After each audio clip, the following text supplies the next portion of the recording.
சத்தீஸ்கர் பகுதியை சார்ந்த பழங்குடியின மக்கள் மற்றும் மாவோயிஸ்டுகள் மீதான தாக்குதலை மத்திய அரசு கைவிட்டு பேச்சுவார்த்தைக்கு முன்வர வேண்டும் என அரசு அடக்குமுறை எதிர்ப்பு கூட்டமைப்பு சார்பில் வலியுறுத்தப்பட்டுள்ளது. சென்னை சேப்பாக்கத்தில் உள்ள பத்திரிகையாளர் மன்றத்தில் அரசு அடக்குமுறை எதிர்ப்பு கூட்டமைப்பின் ஒருங்கிணைப்பாளர் அரங்கு குணசேகரன் செய்தியாளர்களை சந்தித்தார். அப்போது பேசிய அவர், மாவோயிஸ்டுகளின் போர் நிறுத்த அறிவிப்பை மத்திய அரசு ஏற்றுக்கொள்ளாமல் அவர்களை கூண்டோடு ஒழிப்பதற்கான செயல்பாடுகளை முழுவீச்சில் செய்து வருவதாக குற்றம் சாட்டினார். இந்திய அரசு இந்த அடக்குமுறையை கைவிட்டு அவர்களுடன் பேச்சுவார்த்தை நடத்த வேண்டும் என்று கூறினார்.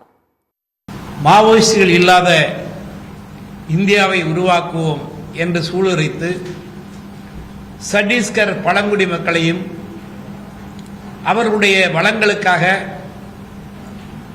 நல்வாழ்வுக்காக,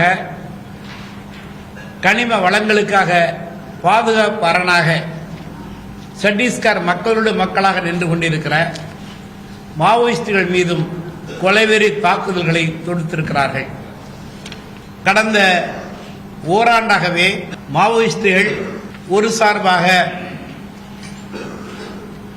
பாதிக்கப்படும் சத்தீஸ்கர் பழங்குடி மக்களின் நலனில் இருந்து ஒரு போர் நிறுத்த அறிவிப்பை இந்திய அரசுக்கு தெரிவித்திருக்கிறார்கள்.